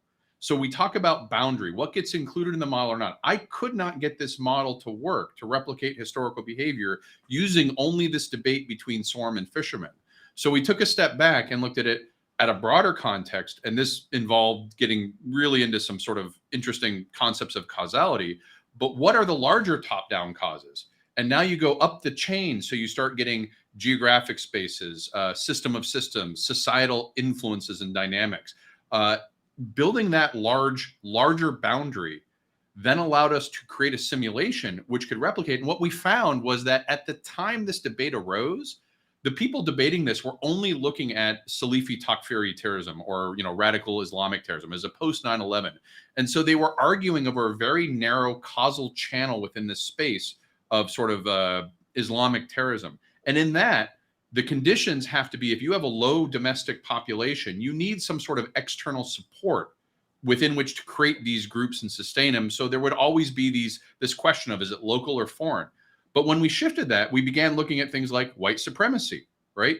Misogyny, inceldom, things that have large domestic populations. They don't need the external foreign actor support. So what we found was this generic class of a social contagion. It's the terror contagion hypothesis, is that it's a form of social contagion within a certain high-risk population that shares that grievance. They all have that same grievance. They see these mass violent events. They, rather than being abhorred by them or rejecting them, they see self-similarity in the perpetrator. That could be me. They find it notorious. They understand what they're saying, and they begin copying these things. That drives it. And in certain circumstances, so swarm and fishermen, this whole debate that went on 20 years, were just manifestations of a larger system.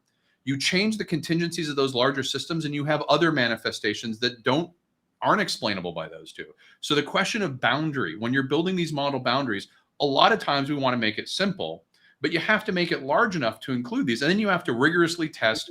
And I think a big part is the process. Mike mentioned the process of modeling is important. You're always talking to stakeholders. You're always talking to people involved, not just in the high levels of government. I have a lot of communications with community level groups that are working on street level violence, how to reduce that. You talk to all sorts of people, you show them the model and you say, does this look right? Does this make sense? You know, you walk them through the pieces of it, maybe not the whole math part, but you walk them through the causes and you build that sort of stakeholder knowledge and you listen to what they say. But sometimes you have to expand that boundary and begin thinking of more systemic causes, which is how I found out, you know, radicalization, same carrying capacity, root cause of grievance as the other ones. It was this journey of sort of trying to make the model work so I could get my quals done, so I could do my proposal, right? So I could get my PhD done. And it's just not working. I struggled for 3 years on this until we expanded the boundary and began looking at higher level top-down causes and found that it's this social contagion aspect.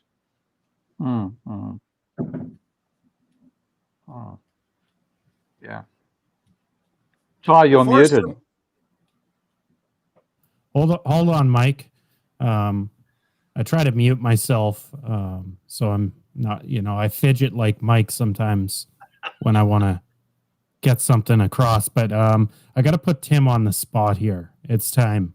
Tim, are you good at reading names? No, I'm not good at reading English. I mean, names are just a Oh, subset. good. Yay!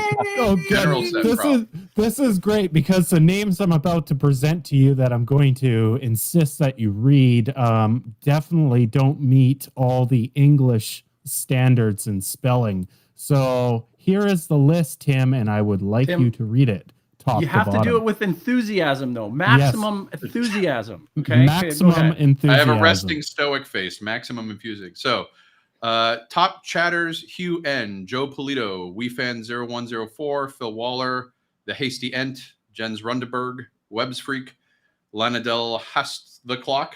That one had a bad outcome, but I avoided it. TR and D Regi.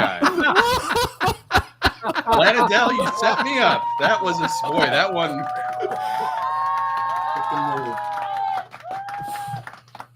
It hates the clock. That's what it was. Okay. Oh dear. But you abandoned it early. That was so great. That was awesome, Timothy. Wow.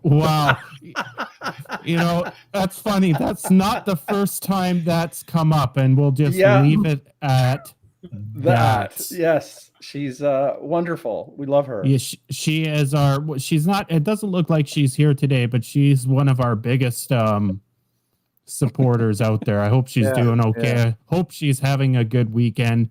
Daniel, what's on your mind? I don't know. I just got that was too funny. It was. I got to agree. Tim, just so you know, I'm going to clip that out, and it's going to be a promotional for the Steve & Friends show. Well, that's as right. Mike knows, I do have a background in stand-up comedy and comedy improv. Yeah. So if we want to radically change the discussion to comedic things, I'm happy to do that. Whoa. Okay. Well, that's the purpose of comedy. Let's remember that it's to poke fun at authority, right? Just on, small scales or Judaic scales, we'll say. Steve, I want to bring you back into this because there was that comment way back about the midpoint of the first show about Nordhaus. Oh, yeah. Yeah. I don't know if I can. Yeah, that's underestimating the impact of an idiot. I mean, I've got to give one of my favorite examples there. I was in overseas aid. I worked in the Freedom from Hunger campaign for quite some time. Never left Australia when I was working for them. I did subsequently. So it was a weird thing. I was in the education officer role. And at the time, we had a guy running the typical charity has a committee on top and then the workers down below. And the committee, I realized, consists of what I call the failed sons and daughters of the bourgeoisie. These were people who were born into a wealthy family, but the wealthy family did not want them touching the business. So they said, go and play with the charity instead.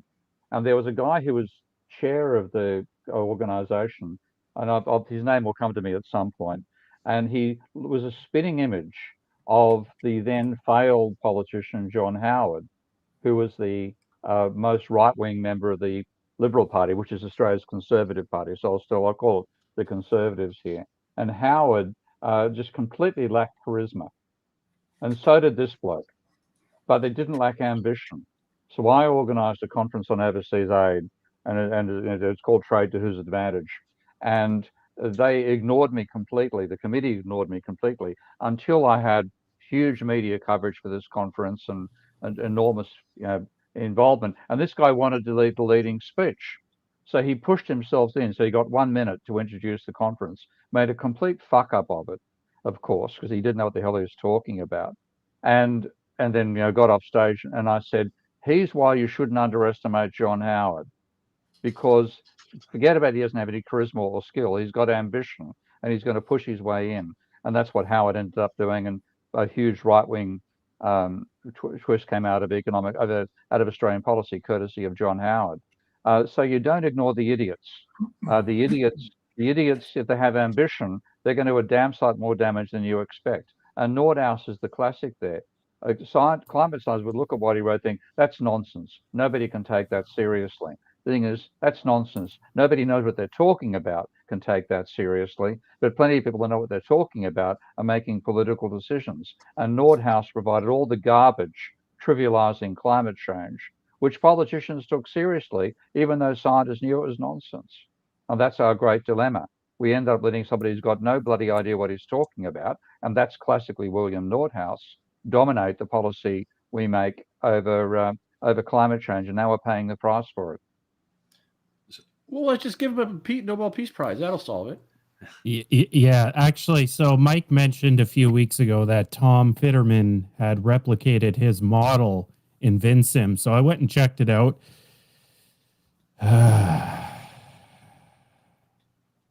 Yeah. Okay, come on. I will. It's not even a realistic representation of our planet by any means. You can say the World 3 model is just a behavior model showing qualitative effects and isn't quantitative, whereas Nordhaus's model shows quantitative numbers that are not based in reality. And I think Tom Fitterman attempted to add dimensions, so units to all the variables. I'll have to look at the model again. I don't know if that worked out for him or if you had to modify it a bit to actually make the equations real. I'm going to send it to you, Steve. He tried to put what Nordhaus's dice model into Minsky, did he? No, into VinSim. Yeah. I might take Fitterman's work and just port it over to Minsky just so we can show it on the show. Okay. I mean, the whole problem with it. I want to just say Tom's an excellent modeler. This isn't a reflection on Tom. He did a great job porting over this trash into VinSim and did his best to represent it. I just want to put that out there. Yeah, so that's probably what happened. Yeah. Sorry, Mike. Yeah. Well, I can give you the context. So Tom was an undergraduate under Dennis Meadows up at Dartmouth. And then he went to MIT to do his PhD under Sturman and Forrester. And he arrived there saying, I want to address climate change and Nordhaus's work. And so he spent every class, every time he had to write a paper or, do a presentation, he did it on climate change models and Nordhaus's stuff. And then he replicated Nordhaus's work in system dynamics and said, okay, here's what it looks like in our world. And here are the deficiencies. And I can correct, I can try and take his model and just at least correct the egregious mistakes. But then for his doctoral dissertation, he said, I'm going to start from scratch and I'm going to do it right. And so his dissertation work is, that sort of model done from scratch from a system dynamics perspective. And today that's kind of morphed, I don't know if it's directly or indirectly, into the C-Roads climate change models that the system dynamics world has. You can download them and run your own climate simulations and what have you. And they're constantly improving it and what have you. So Tommy's good. He's an excellent modeler. And he was on a mission to do, because he was inspired by Dennis and the limits to growth and all that. And so he's very talented, good modeler. Mike, can you just break down the difference? You might know a little more. What's the difference between En-ROADS and C-Roads? What's? I'm not sure. That's a great question. I don't know. That's a good one. Okay. Yeah, I haven't paid as close attention, but okay. But they have a website, and I'm sure it's explained there. So this gets to an earlier discussion, the conversation about Nordhaus and the models. We were asking, how do you use these models to influence policy? And when you're a great modeler or you're a great statistician or you're great in your university and you're sort of the best in your field, we tend to focus on the things like the models. But when I was at the Pentagon, we would mentor folks coming in for IBM that says, look, you're going to have the best in every field coming to these problems, and each person's going to have it. And we tell them 48% of any wicked mess is getting everyone to agree on the same problem. 4% is whatever fancy fucking degree you have in math or technical or things like that. That's really smart. The reason you're here is that 4%. And then 48% is getting everyone to agree on the same solution. So if 96% of your skill set doesn't include soft skills, presentation, discussion, argumentation, standing in the batter box, getting things thrown at you, you're going to struggle. And I think this context of the Nordhaus discussion, and I think, Steve, you nailed it right? The academics ignored him because he was clearly wrong. And he just went to the policymakers, who were more than happy to hear him because he could tell them what the problem was and what the solution was. And he could build, so this struggle is sort of meta model. It goes beyond the use. And I think it gets to what Forrester was talking about, the process not just the building of the model, but the process of discussing the problem, getting everyone to agree on the same problem, getting everyone to agree on the same portfolio of solution, may not be a single one. That's the challenge. That's the real struggle. Yeah, if I can amplify what Tim is saying, he's absolutely right. A side story, back in the late 1990s, Al Gore, when he was VP, was asked to give the commencement address at MIT. And he spent a lot of his time hanging around with the system dynamics group and really got interested in system dynamics. And so he wanted his staff to hear about it. So they sent me down, it was like 97, 98, something like that, to brief the VP staff at the White House on system dynamics. I was given 1 hour, 45 minutes for my talk, 15 minutes for Q&A. And so I pulled out all my best stuff, all my gee whiz facts and what have you. Now it's time for Q&A. And the head staffer goes, well, professor, thank you for coming down here to brief us. But quite frankly, you got stocks and flows and feedback loops. We could have any one of 1,000 professors come in here and tell us about their modeling stuff. And, they got their advantages and whatever. So, quite frankly, that doesn't move me very much. At this point, I'm wanting to slink out of the room, feeling I pulled out my best stuff. I mean, I got nothing else. But then he says, but there is one thing that you said that is very, very important and resonates with me. And he said, you mentioned how system dynamics can be used to help experts and stakeholders reach a consensus. And he said, my God, if you can do that, that is huge. Because he said, what do we do at the White House? Something bad happens and the president will say, get the 10 foremost experts in the world on this thing into a room and have them tell me what to do. And he said, it's maddening. They can never agree on what the problem is or what to do about it. And I think he said at the time, the Blue Ribbon Task Force to Save Social Security gave them 3 different plans. And he said the global warming, it was global warming at times, can't even agree there is global warming. And he said, so if you can help experts and stakeholders reach a consensus, my God, I don't care if it's stocks and flows and feedback or whatever, he says that's huge. Well, Timothy and I are having a little back and forth about the opposite of grievance is consensus. And I think we got something here. So how do you model consensus? What is it? The fellow Oppenheimer, he had almost like a natural God-given talent to bring scientists together and, the smartest of the world. So what is it that je ne sais quoi to bring those people? What kind of natural born leadership does, is required to get that sort of consensus amongst? Well, the trouble is the consensus can be wrong. And this is likely that Hugh's got to come in here. Nordhaus published Economics of Climate Change. It became viewed as one of the top 10 experts in the world on the topic, which is true. That's exactly what happened. And what I still find stunning is anybody could accept his opening premises, like, for example, a roof will protect you from climate change. He didn't quite use those words. He called it a carefully controlled environment. But with that starting assumption, I would have thrown him out of the room, laughed him out of the room and said, go up and do something else, please. But he got past that. And because he created a modeling framework that I think reached conclusions economists wanted to reach, they didn't take a close look at his assumptions that enabled those conclusions to occur in the first place. So if you assume that 3 degrees of warming is going to cause a 0.25% fall in GDP, then you clearly don't understand what climate change is.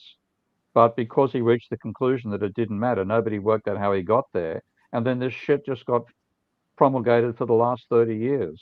And we're now about to pay the price for it. And, as much as we can to cope the consequences of it.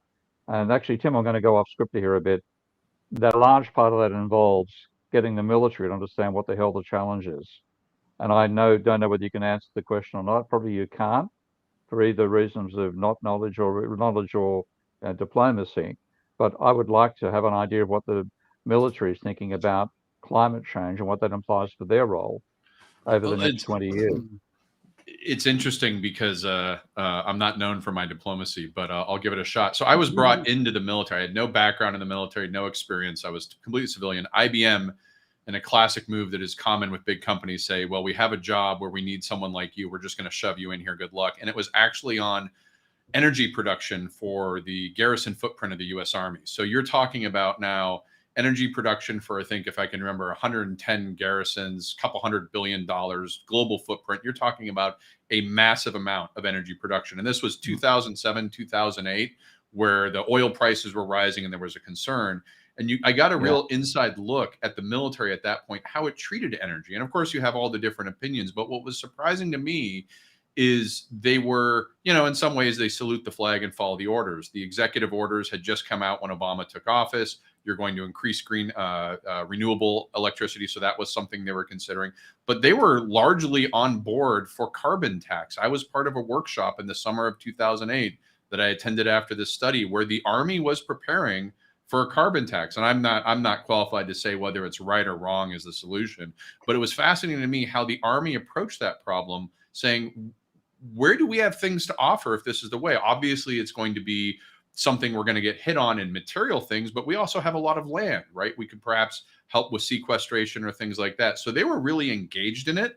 But the thing with the military or any other civilian or military agency is it goes through cycles that are influenced by political appointees. If you could do almost these layers, there's a political appointee layer, and then there's a deeper layer underneath, which is sort of the 20 to 40 year cycle. We talk in cycles a lot. Every 4 years, you may have a rotation of political appointees as the president changes, at least in the US.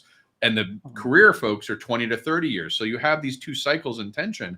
And I haven't worked as much with them on this topic since the Trump administration came and went. But there's probably going to be, a lagging influence of sort of against that. But when I was there working with them on this stuff, they were taking it seriously, perhaps more from a national security standpoint. What happens if the polar regions melt, right? Now you've got an open waterway. How do we make sure we have energy access and security? But they were engaged with it, I'd say, more than a lot of large corporations were at the time and continue to be, because they saw it as serious, I guess, is the way I would summarize that. Okay. I think it's more serious than they realize it is. So that's intriguing. Well, definitely possible. The Army's never been, you can't, the accuracy is not necessarily something they're great at, but they probably underestimated that. Fair enough. Yeah. We might come back to that one. So one of the things, if I could just throw in here, so one of the things that has developed in our field of system dynamics over the years is the area of group model building. And the idea is if you learn to build system dynamics models at a high level, that's great, but you have to build them of something, of some domain area. Otherwise, it's just doing math for the sake of math, right? And so you as an individual, let's say very good modeler, might know a lot about some domain area. Like Steve knows, he's a good modeler and he knows about macroeconomics and monetary economics. Okay. But what if you want to use Minsky or Stellar, whatever the case may be, to model some other problem, insurrections and non-state violence and all that, non-state actor violence and all that? Well, you got to go to experts and stakeholders, people who have the domain knowledge, but they don't necessarily have the modeling skills. So the question is, well, how do you interact with these folks and extract what they know, because they know a lot about the domain area, right, in a manner that allows you to build an insightful model and everybody can learn and what have you. And that's very tricky business, right? Some of the group modeling research has shown that it's really not a one-person show. You need as many as 5 different actors on a team to come in and do group model building. One would be the facilitator, somebody with a presence, like let's say Tim Clancy has a presence. He walks into a room and starts talking. Everybody's focused on him. They don't see him as a kid who's 21 and right out of school and barely knows where the men's room is, right? They say this guy's in charge of the room here. He can talk to a general without intimidation. And the general will respect him because he looks the part, if you will, and can handle the room, can read the room and handle the room.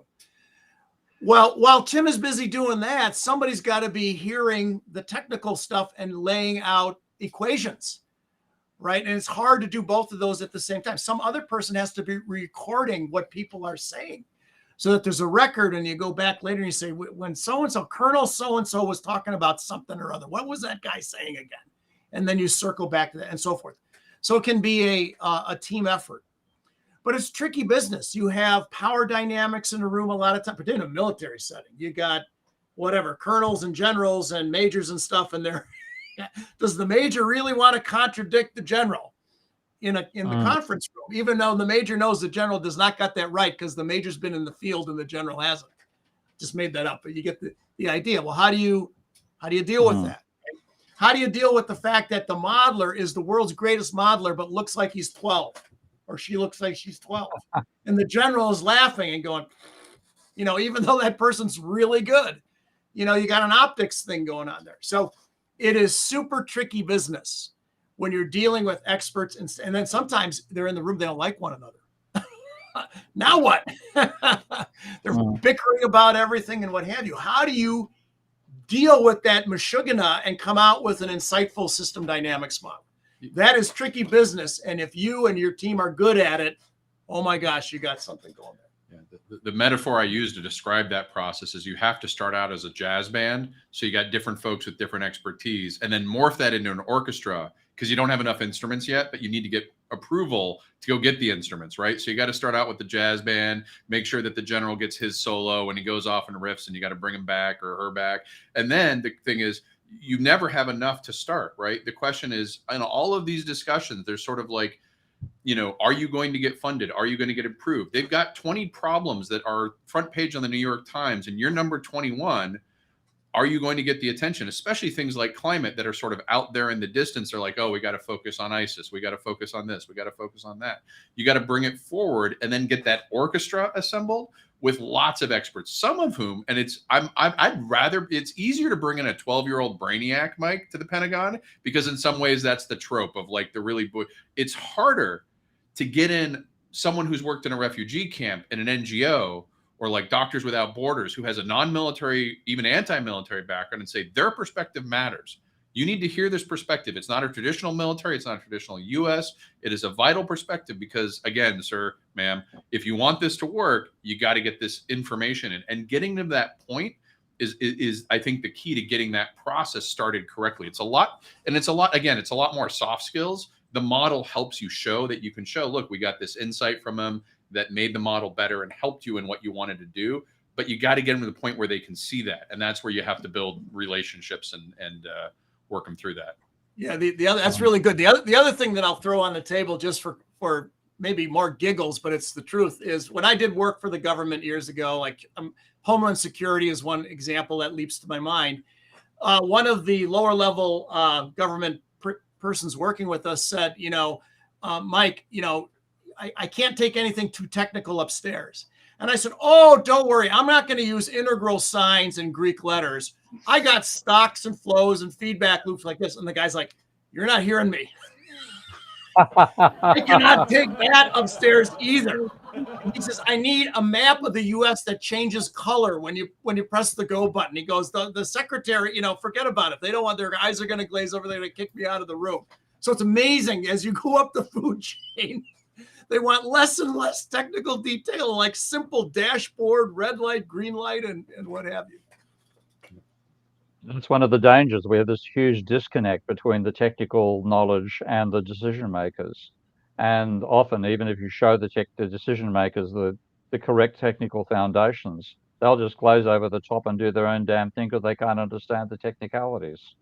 And that's one reason, like in terms of how I've designed Minsky, I know I've got integral clients absolutely on the front page there when you build a Minsky model. But partly it's because I want to say, okay, here's a small segment of it. Do you accept that? And do you accept this small segment? And say, once you've accepted enough small segments, you've accepted, even if you can't understand what an integral sign is, you've accepted the overall structure.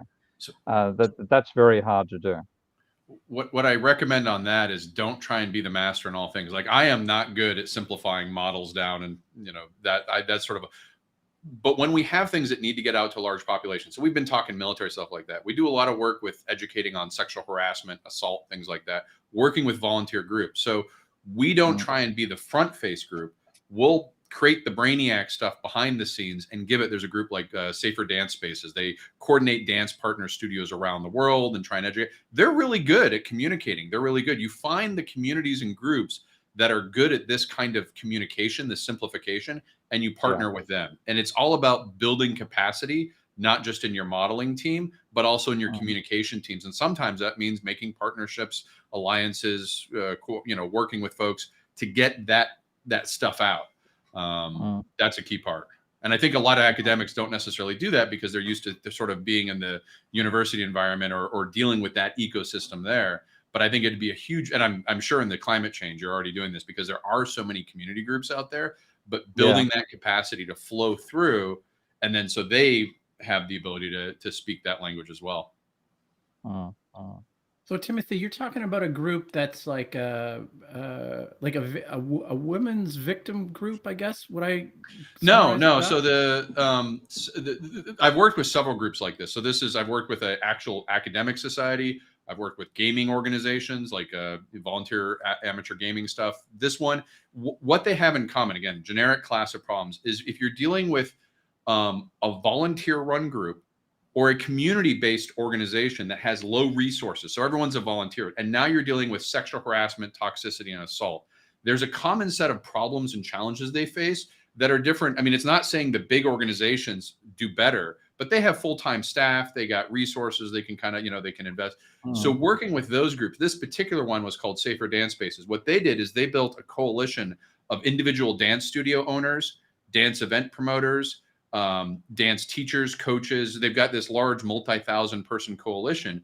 We came in to help them on almost like, what is the system of harassment, right? What is the system structure of harassment to sort of take this systems thinking approach and fuse it into something that they were very concerned about. They had built this to reduce toxicity, harassment, and specifically assault. So they had already done the work connecting that community. We did a workshop to them. We hope to do some more. But again, we also did it with an academic society. It doesn't really matter what the group is. It's that someone has put that capacity together and you partner with them to leverage what your strength is, coming up with the cool model and the systems thinking and all that insights, but then getting it to someone who can translate and deliver that closer to it goes back to the operational, getting into the accounting room. You've got to partner with the people who can make it real so that in the dance studio, there's a dance instructor who's doing the right things on a practical level. You've got to make that connection.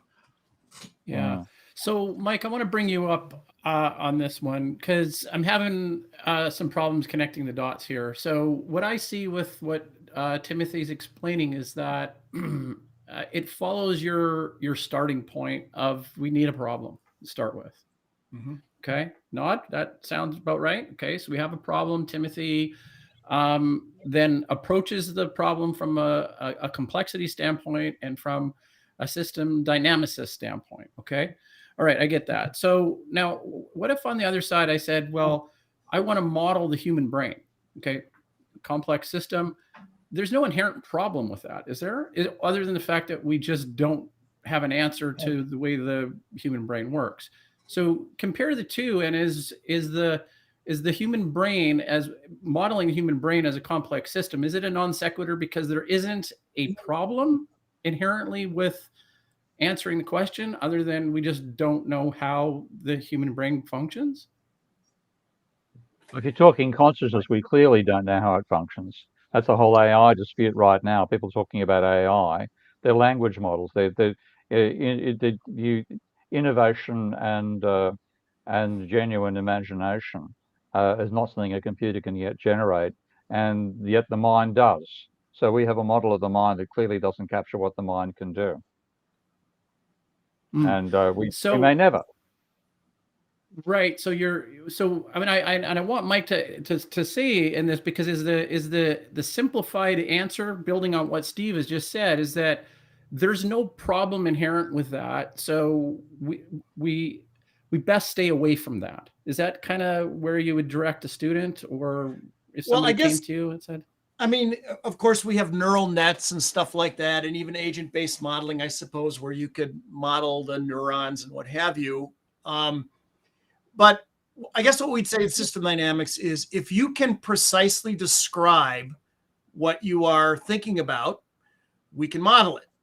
And so if there's a neurosurgeon and a neuroscientist and other people who study the brain and they know a lot about how mechanically things work, I guess, then if you can describe that, we can model it. Of course, when you get to the point where like we don't know how self-awareness happens, or some of these AI things, then as soon as I hear, well, I don't know, well then I can't model. I don't know. Yeah. And evolution being evolution changes the structure of systems, and the extent to which you can actually system dynamics tends to be below the level of evolutionary modeling, but it's incredibly important to understand how a complex system functions, and you can do that, but you've got to leave out the evolutionary aspects of how the system will change in response to its behavior. You can do it to some extent, but I think there are definite limitations, and you just have to live with them.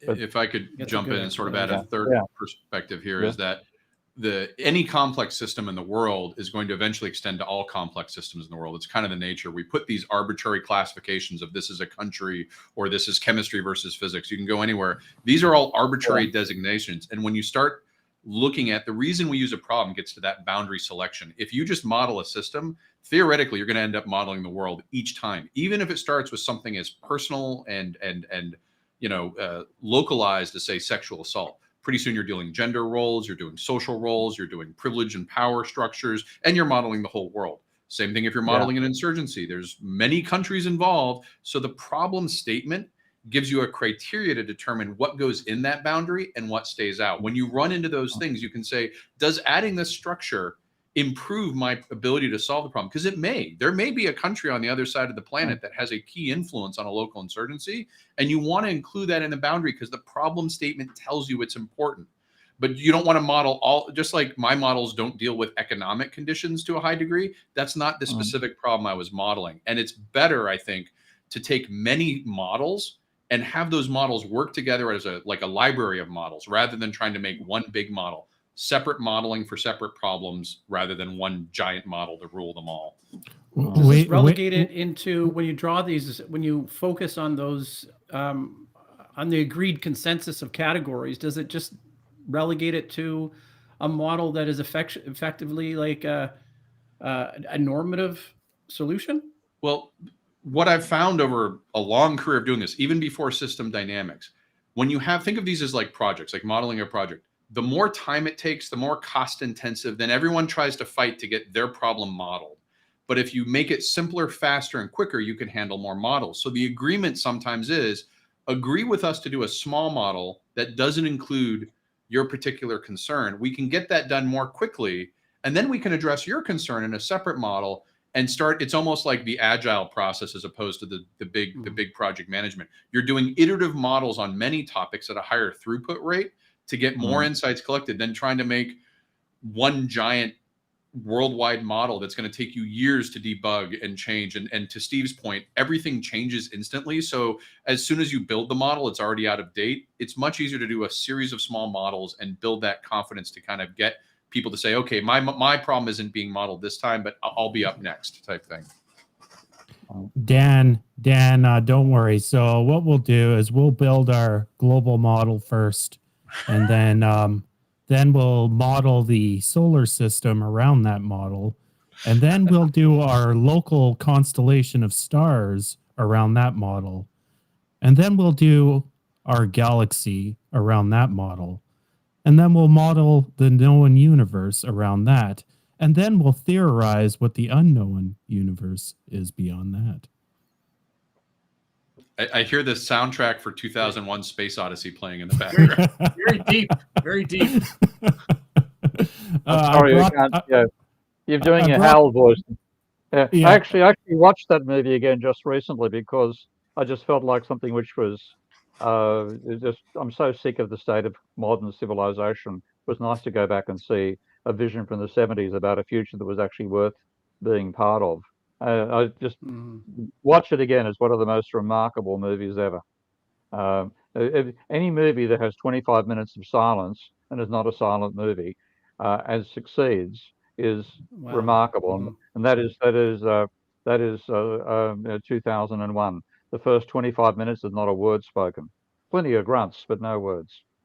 Yeah, you know what? I also, this is why I didn't mind the last season of Game of Thrones. They did like a 20-minute scene where it was just music, and I was compelled. Like, You know, when you can pull that off, that's something else. But I am afraid we are at the end of our 2 hours, and I want to mention something. If there's somebody I wouldn't want to debate, I think it's Timothy. Like, holy shit, man. I have a lot of social media debates, and I won't lie. Sometimes I pick some easier people that I can, you know, look good with. But there are people that I have a list with. Steve, Mike is in there, and even Dan on a lot of philosophical topics. I just, I ain't touching that. I don't want to lose. If you're gonna debate Tim, you better bring your A game. Yeah, no. Well, here's the thing. He's now made it on the list where I'll never go there. I'll just hit sports or mechanics. Go. It's Sun Tzu. Know your territory. I stay on territory I'm comfortable with. You get me on sports mechanic or pronouncing Linda hates the clock's name, and I don't. You know.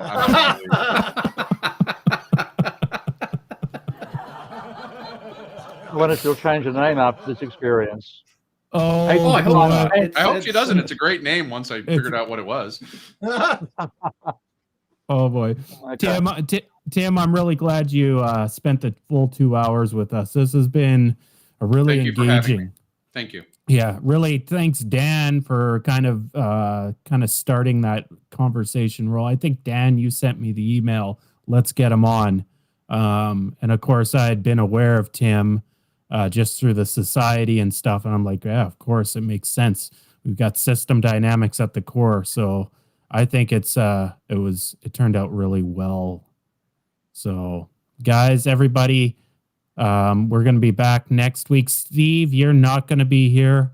Correct. So what I'm going to do, because I want Mike to meet this individual, is that he's a guy, he calls himself Douglas, the MMT macro trader, and he's doing a lot of statistical analysis with proving MMT or disproving it, and he's doing some really non-biased good work. He's really well balanced, and I think Mike would really enjoy having the conversation with him. And since he's already been here, met Steve, I figured it'd be a good second round for him. So he'll be here next week. Mike, you're going to be here. Dan, you're going to be here. I'm going to be here. So everybody make sure you hit that like button. Subscribe to the Prof. Steve Keen YouTube channel. If you're over on Twitter, make sure you hit the like button, retweet. And then next week, if you're over there, come over here, join the chat. All the people here on YouTube, make sure you leave some comments underneath the video. One, it helps the algorithm. YouTube has a mysterious black box algorithm I'm still trying to figure out. But I think engagement like that really helps. If you have any questions for Tim, like longer questions, I know the chat's really hard to kind of get those questions in, and then everybody chats. So if you have any questions, put them in there. I'll let Tim know you've got a question. Any questions for Dan, Mike, and Steve as well, or even me, even though I'll probably just swear in my response because I seem to I get good engagement when I say fuck. I don't know why. But anyways, that's it. We will see you next week. Bye-bye, everybody.